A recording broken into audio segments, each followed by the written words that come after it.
Fala galera, antes de começar o corte, lembrar vocês que a Betfair é patrocinadora do Futebolaço Podcast. Você aí que é bom de palpite, corre lá na Betfair. Ao se cadastrar na Betfair, o link tá aqui na descrição do vídeo e no primeiro comentário fixado. Você ganha aí R$600 para fazer apostas grátis e nos 40 primeiros dias após se cadastrar, se você errar a sua primeira aposta, você não perde dinheiro, ele volta para você. Então corre na Betfair, que é a maior do planeta e tá fechada com o Futebolaço Podcast. E agora, vamos pro corte. O Verratti vai virar ídolo do Vasco? Já é ídolo do Vasco? Como é que você tá vendo o nosso Pirata da Colina aí? Cara, se ele for campeão da Copa do Brasil pelo Vasco, eu acho que ele sacramenta toda a história. Ele tem toda a aura de ídolo, né? Que tem a questão da identificação com as crianças, identificação com os mais velhos, questão da... Tem uma comemoração que todo mundo faz. Isso faz lembrar até um outro que jogou no Vasco e depois foi pro rival, né?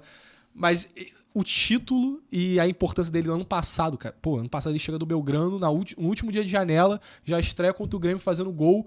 E, porra, é primordial pra que a gente não caia pra segunda divisão. A ponto do Ramon Dias chegar no Corinthians e falar: ano passado a gente tinha o Verratti fazendo gol.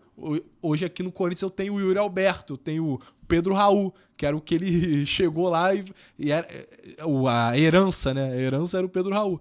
Então, cara, eu acho que tá toda a construção. Livrou o time do rebaixamento ano passado.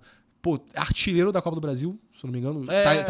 Não, artilheiro isolado, tem né? 3 gols a mais. Tem 3 gols a mais. Tá disputando a artilharia do Brasileirão. Pode disputar facilmente a artilharia do Brasileirão. Acho que, se eu não me engano, o artilheiro tem 13 gols. Ele tá 2 gols ou um gol do Pedro, que tem 11? Que tá fora. 9, eu acho. Então, ele pode ser no mesmo ano. Artilheiro da Copa do Brasil, artilheiro do Brasileirão. E em nome do Senhor Jesus, Copa do Brasil também. Campeão da Copa do Brasil. Então, cara, ele tá trilhando o caminho certinho pra ser ídolo. E aí, a partir do final do ano, do que acontecer, eu cravo que ele vai ser ídolo. Mas tem que seguir o roteiro, porque a gente nunca sabe, né, cara? Nunca sabe o que vai acontecer. Pra mim, o Cano tava caminhando pra ser ídolo. Aí ele faz uma Série B horrorosa. Aí ele perde aquele gol, aquele pênalti contra o Guarani, que é um dos dias que eu fico com mais raiva na minha vida. Guarani contra o Inter, depois vai pro Fluminense. A forma como ele joga pelo Fluminense contra o Vasco foi esquisita. Parece que ele tinha relação nenhuma com o Vasco ali. A forma como ele comemora o tratamento, título, né? Da musiquinha do Chora Vascaíno Sonho Acabou. A forma que ele comemora os gols contra o Vasco. Isso, né? Que você falou, eu já pensei algumas vezes, já fiz alguns comentários. Acho que interno, publicamente, eu não falei, mas eu penso igual. Cara, dá pra pegar de exemplo o Leandro Amaral, pô. Leandro Amaral era idolatradaço. Aí tem aquela rusga da briga com o Eurico, que ele vai pro Fluminense, é obrigado a voltar ao Vasco. Por uma decisão na justiça, ele joga e sai do Vasco de novo no final do ano.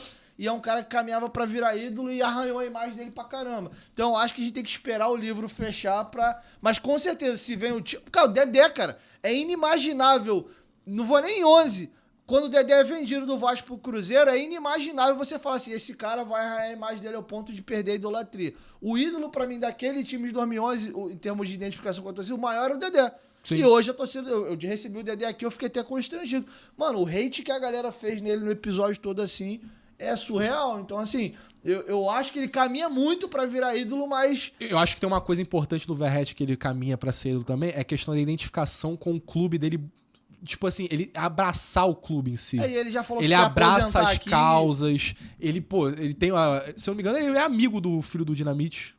Sim. Já jantaram junto. Então, ele busca sempre estar próximo do Vasco, ele sempre busca abraçar a causa do Vasco. Então, eu acho que o caminho dele tá sendo trilhado certinho pra, no final, ser ídolo do Vasco. Pô, quando você vai em São Januário, hoje em dia eu vejo mais camisa do Verratti do que do Coutinho. Ah, com certeza.